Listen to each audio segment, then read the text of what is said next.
this Back man into already his on story. holster. I rolled the window down, and he leaned in. You know why I pulled you over? You've got a child in this vehicle with no booster seat. I instantly whipped around and checked my own back seat. Officer, there's no child in this car. We don't even have children. My wife stayed quiet beside me, hands buried in her hoodie pocket. He pulled out his pad and clicked his pen. Are you sure about that? I laughed. Sir, I think I'd know if I had a kid. I turned to my wife for backup, but she was facing her window and her legs were shaking, and I knew she was nervous. His thumb popped the snap on his holster. Sir, check the vehicle again. My hands came off the wheels slowly. I gently turned around, and I knew something extremely strange was going on. When I turned back, a pregnancy test was an inch from my nose. I looked closer and saw 2 pink lines. Surprise! My wife was laughing so hard she could barely speak. You're gonna be a dad. The cop tore the page off his pad and passed it through my window. Congratulations, Dad. The whole stop was a setup, because there really was a child in my car. It just hadn't been born yet. He tapped the roof twice and headed back to his cruiser. Get that booster seat sorted. You've got about 7 months. A police officer stormed over to me. What?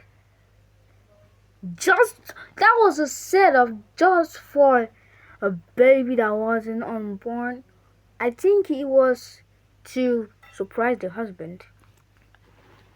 The officer slid a plastic evidence bag across his desk and said, Your daughter got caught pickpocketing 6 people outside the local 7-Eleven. Her haul covered the counter. 6 wallets, 2 phones, a cooler of raw salmon. Daisy swung her legs and giggled like we were all having fun. My friend taught me to do it, Daddy, I asked gently. Which friend? She grinned. You haven't met him. He's shy. A boy was teaching my sweet daughter how to steal, and I was going to find out who. As soon as we got home, I called her teacher, asking if she'd noticed any strange behavior at school. She laughed. Absolutely not. Your daughter is an angel. She sits in the staff room with the other teachers during lunch. I clenched my fists because I wasn't going to stop until I found out who it was. That night, while she watched Bluey, I went through her room and found dirt marks by her windowsill. My heart was pounding, and when I pulled back the curtain, there were huge paw prints and claw marks everywhere. Was someone forcing her to sneak in a pet? When she went to sleep, I waited outside her room to see what was going on. And at 1 a.m., she tiptoed towards her door and slowly creaked it open. I hid behind a coat tree and watched her sneak into the yard, so I grabbed a flashlight and followed. She cut straight to the 7-Eleven, and a shape rose from the dark by the back door. I put my hand on my pepper spray, getting ready to attack the man hurting my daughter, until it stepped into the streetlight, an 8-foot grizzly bear. My mouth opened in shock. The bad influence corrupting my daughter was a grizzly bear. Before I could move, Daisy ran straight at it and hugged its leg. The bear shoved open the door of the 7-Eleven, and Daisy strolled in behind him, and the cashier immediately put his hands in the air. Not again. Take anything you want. The bear cornered him, and Daisy giggled as she grabbed honey, salmon, and Twizzlers. When they walked out, they split the hall and high-fived each other. She waved me out of the bushes. Dad, this is Steve. He's my best friend. Steve sized me up and nudged a salmon at my feet.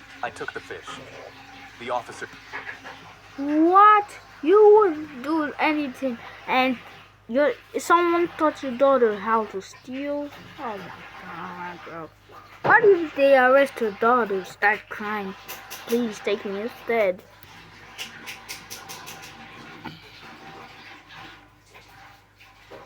A police officer stormed over to me and my wife's car with his hand already on his... The officer slid a plastic evidence bag across his desk Sorry, and said, guys. Your daughter got caught pickpocketing 6 people outside the local 7...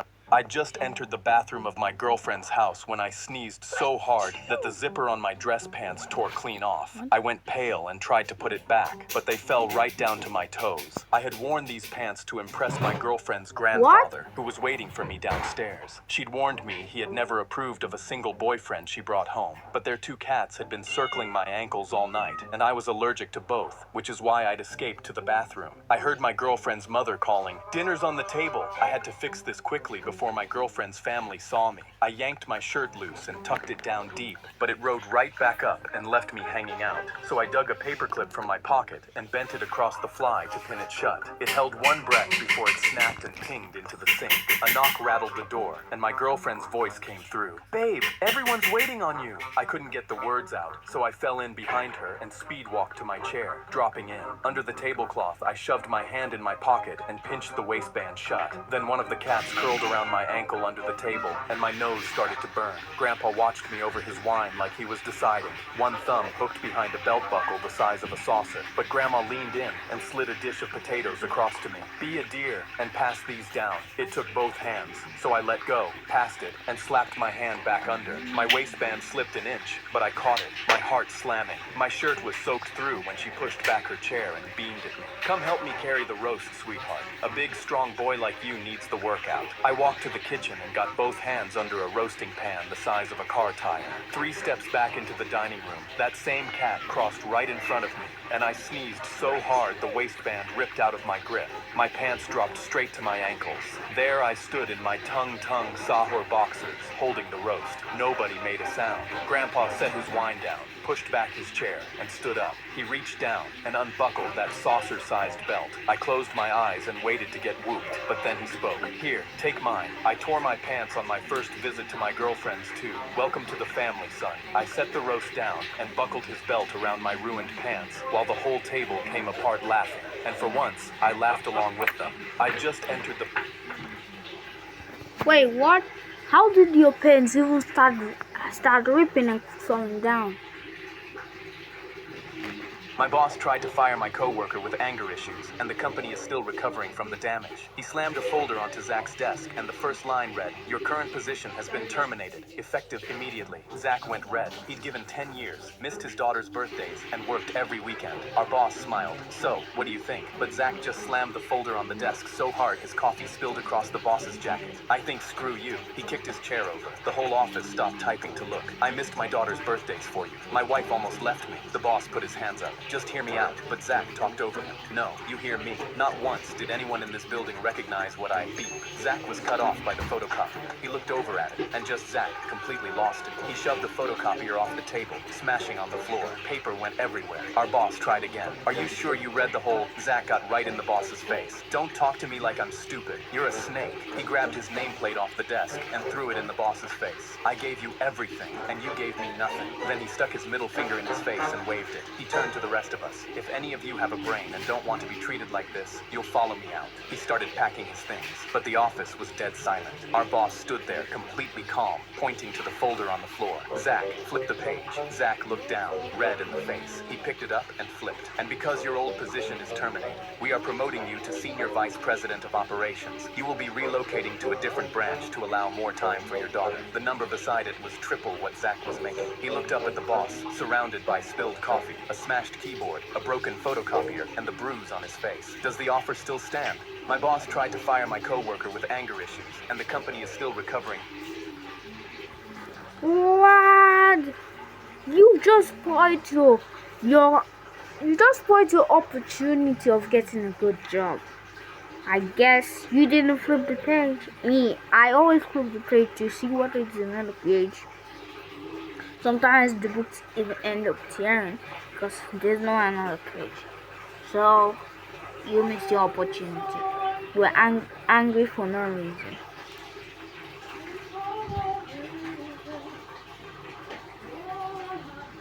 I just entered the bathroom of my girlfriend's house when I sneezed so hard. My boss tried to fire. I woke up at 4 a.m. to screaming from my son's room, but when I walked in the 3rd grade, a girl 3 years older than me grabbed my shirt and shoved me face first into a locker. I felt my baby tooth crack, and Rebecca loudly popped her gum in my ear. Meet me behind the hill after school. I'm not letting you get away with shouting at me in the hallway. She pushed me to the ground and walked back to her bully friend group. I clutched my cheek shaking, because my elementary school was run by 10 girls, all 6th grade bullies. And when you're a 9-year-old boy, that is an Avengers-level threat. I thought back to Rebecca breaking my arm earlier this year, and gulped because I knew I was screwed. But when I saw them during break, taking my classmates' glasses and stomping on them, I got an idea. I waited until they walked away and came up to him while he cried on the floor. I whispered the plan in his ear, and his eyes immediately lit up. We followed them for the entire break, talking to every kid they bullied. When the final bell rang, my heart pounded, and Rebecca locked eyes with me and cracked her knuckles. See you behind the hill. I walked out, my legs shaking. But instead of going up to them, I climbed to the top of the hill. Rebecca's eyes widened as she yelled, "Are you ignoring us? We're breaking both your legs." legs for this. The 10 of them started walking up the hill, their faces twisted and fists clenched, and that's when I made my move. Troops, in positions. Instantly, all 50 boys from my grade came out from behind me, standing atop the hill, including the kid with the broken glasses. Our army stared at the 10 girls. Their smiles dropped, but their eyes widened in rage. We're still gonna beat you up. But then I pointed and yelled, "Charge!" All 50 of us began sprinting downhill. The girls' faces went pale in fear as they realized 50 mini bowling balls were rushing at them. "We're sorry,"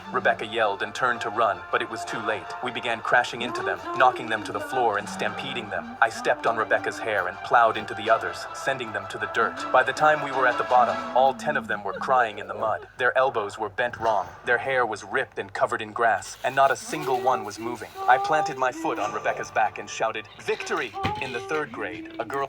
What? Victory for defeating a bully. At least that would teach the bully not to mess with you again.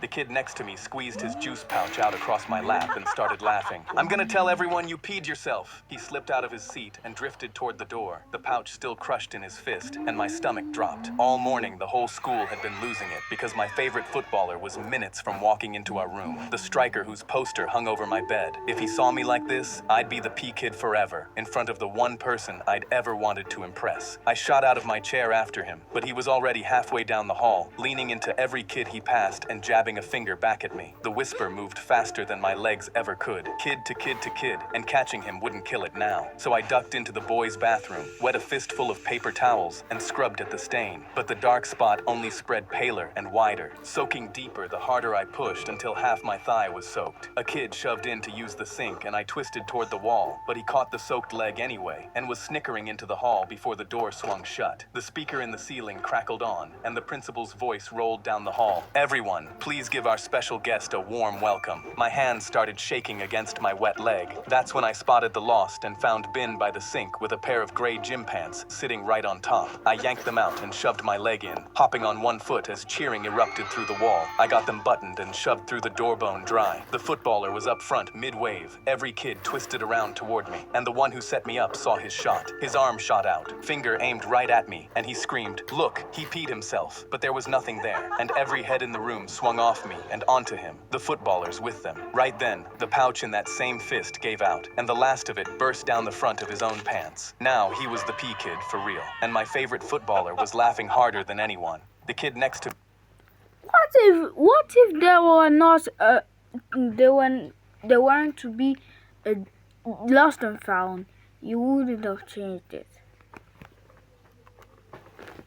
I was walking home when someone grabbed me from behind and threw a bag over my head. I screamed into the fabric, but moments later, it got ripped off, and I was tied to a chair. A big bald man stood over me. "Where's my $40,000? But I had no idea who he was. "You've got the wrong guy. I have 12 cents in my bank account. Let me go." His face twisted. "I remember your face from the casino. You're not leaving without giving me my money." But I remembered I had my mom's medication in my bag. I yelled, "I need to go home. My mom needs her medication. She can't even walk without her cane." But he scoffed. "I don't care about your mom. You've got until tonight to get me my money, or you're dead." I had no way to get that money, so the second he left the room, I yanked at the rope around my wrists to escape. I twisted and pulled until my skin burned, and one hand started slipping free. But then the door swung open, and he stared right at my wrists, his fists clenched. Trying to escape? I expected him to kill me, but instead, he said, "Your mom needs you home? As a matter of fact, I'll go get her. If I have her captive, you won't try to run again." I screamed, begging him not to as he walked out. But moments later, he came back, pulling my mom by the arm. She leaned on her cane, tiny and shaking. He laughed. She didn't even fight because she's so weak. She walked right out to my car. He pulled her closer. "You've got 1 hour, or you're both dead." Tears streamed down my face. I couldn't give him anything, and now my mom was going to die because of me. "I'm so sorry, Mom." But then she grabbed her chest and collapsed to the floor. I screamed, "Mom!" The bald man's face went confused. "Please help her. She's sick and weak." He rushed over and bent down to check on her. But then her hand tightened around her cane, and she swung it straight into the back of his head. He dropped, and she slipped the loose rope off my wrists and pulled me up. I was shaking as she dialed 911. "Mom, I thought you were too weak to fight," she smiled. He bragged that I didn't fight him, but I didn't fight because I needed him to bring me to you. Then I could take him down myself. Then she whispered, "Also, your dad is the one who owes him the $40,000. I gasped because my dad and I have the same face, and we're both brokies.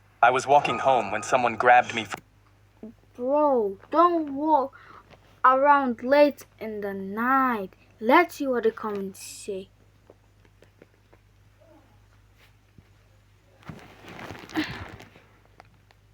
Comments say, I have only 12 cents in my bank account. Is diabolical.